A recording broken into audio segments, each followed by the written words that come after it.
previous video I showed you the new Nixie clock model that we are working on. We are preparing it for production for next year, and the plan is to make 300 PCs in the first 7 months of the year. This will be the difference to our previous approach to manufacturing the Nixie clocks. We are counting with limited edition. We want to shrink it so that in less time we produce more clocks.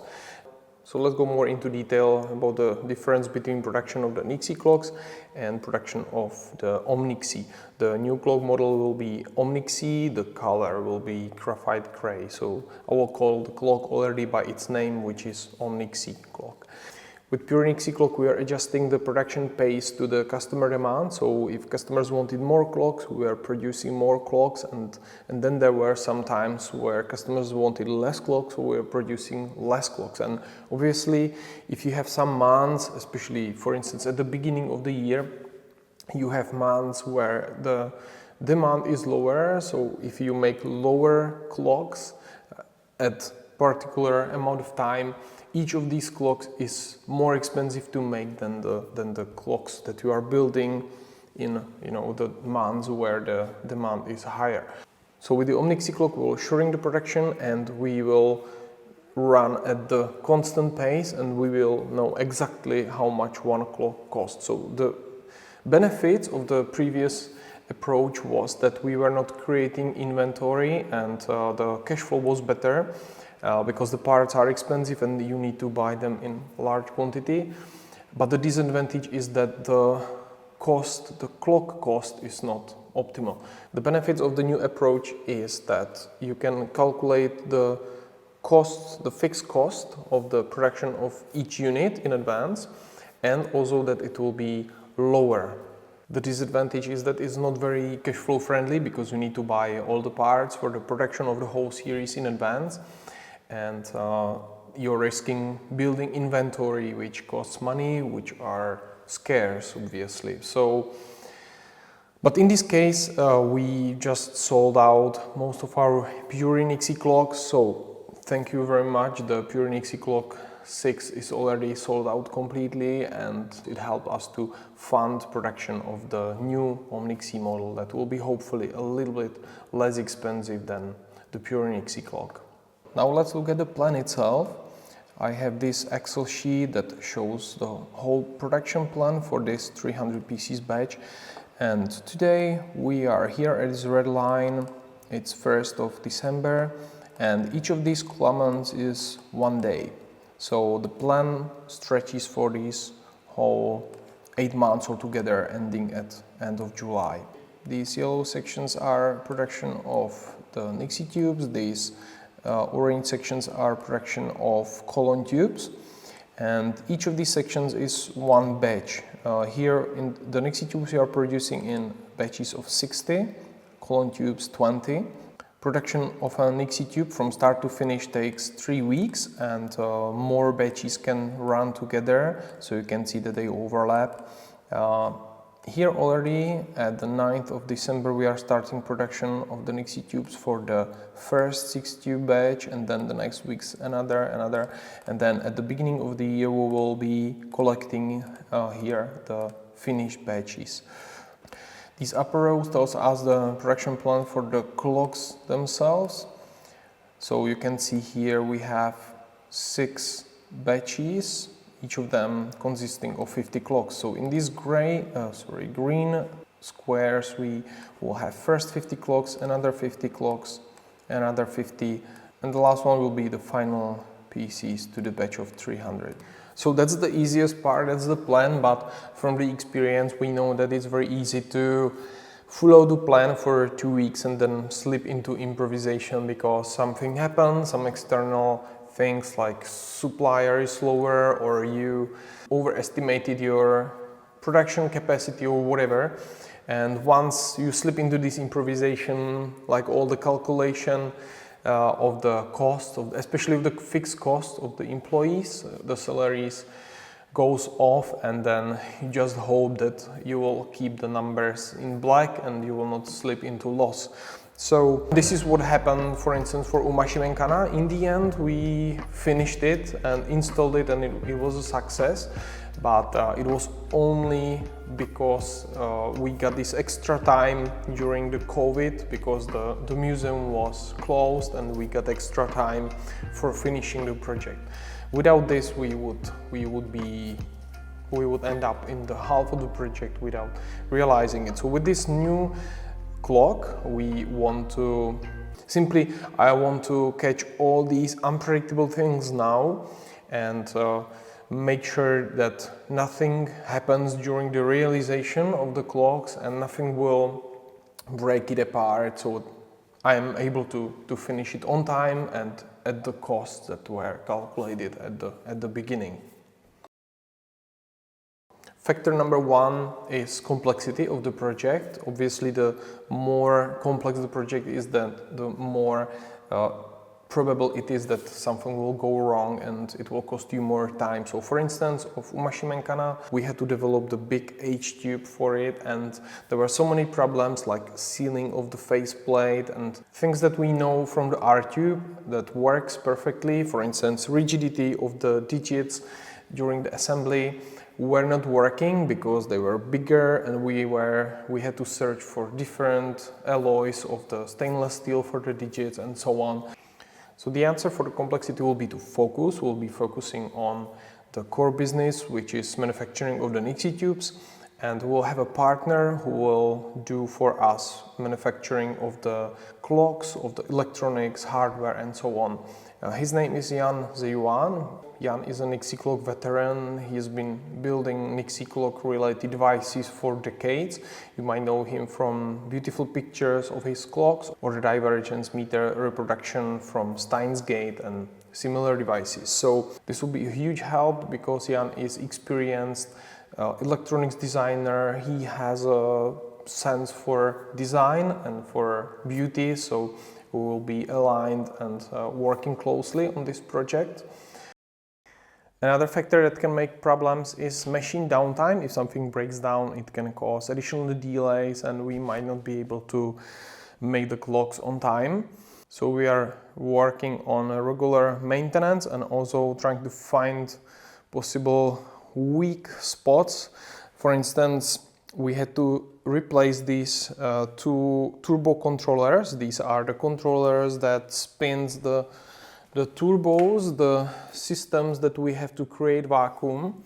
It's a piece of hardware where the original controller caused troubles and we burned several of them. So in the end we ended up with creating our own with help of volunteers and help of people from the community. I'm going to open source this once we have some working solution so that people can come up with their own ideas how to improve it. But right now it already works and it's reliable. The example of what can go wrong is this helium leak detector. I brought it last week as a replacement of our modern unit. It has kind of the same sensitivity and does the same work, but the problem is that it's like 5 times slower. So we are waiting for the modern unit to come back from the service. So this week we are going to finish the maintenance, and the next week we are already starting the production, and we want to have everything trouble-free.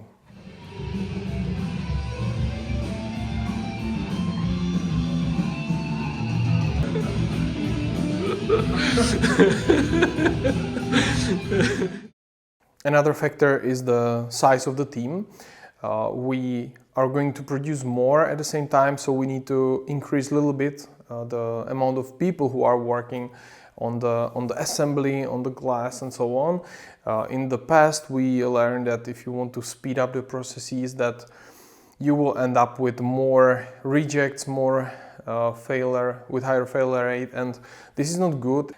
We'll be cutting inefficiencies, but we are not going to speed up the processes. We are going to give them the time it needs, and so we need more hands who are working on the nixie tube. So in the previous video I showed you that I am training Lenka for production of the stems, and she's very good. She already makes the stems in low quantity, but she will speed up over time. Last week we started with training new colleague. He is glass blower by trade. He worked with soft glass on school, but this is a few decades. He needs to be retrained for the technical glass on the glass blowing lathe. So far it's promising. It helps a lot when you know how to work with burners, how to work with molten glass. And so we'll see, but I believe that this new colleague will help us already at the production of the Omnixie, of the R-tubes for the Omnixie at the beginning of the year. Another thing that can slow down the production is when you need to wait for material for tools.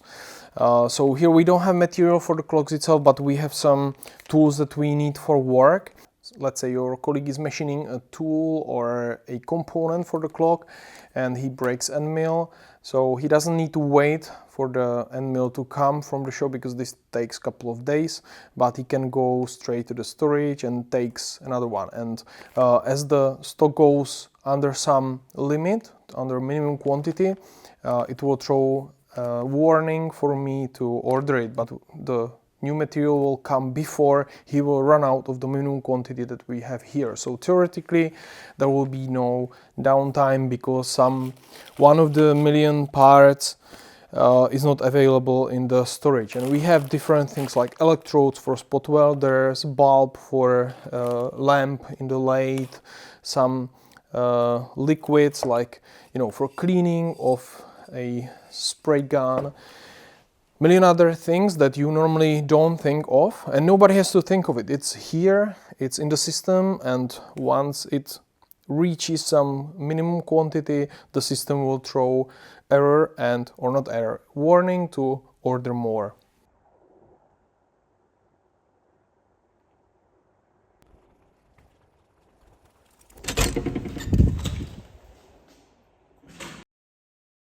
Another problem that can happen is that the parts for the clock gets damaged. So this can happen on our side during the manipulation and also on the side of the supplier. So for this reason we are making better storage solutions so that the parts are stored safely. You can fill them efficiently in no time, and you prevent damage of the parts.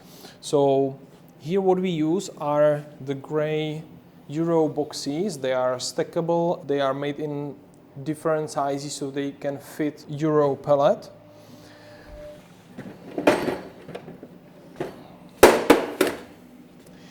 And here we use trays that are made in Germany in a company called Auer. This is I recommend the video from their company. It's really like sci-fi thing. It's all automated and very nice product, very nice factory, huge inspiration. So this is the empty box. Then you have this button for it, and then trays of different sizes. So here this is like 2 times 5 modules, but you can have even small boxes, 1 times 1, like this one. You can make 3D printed inserts for these boxes, and they manufacture also suitcases like this, so you can close it and move it. So very good for organization. And if you combine these trays with the 3D printed inserts, it makes really convenient and very good solution for storing the parts. So these are the aluminum bases for the tubes.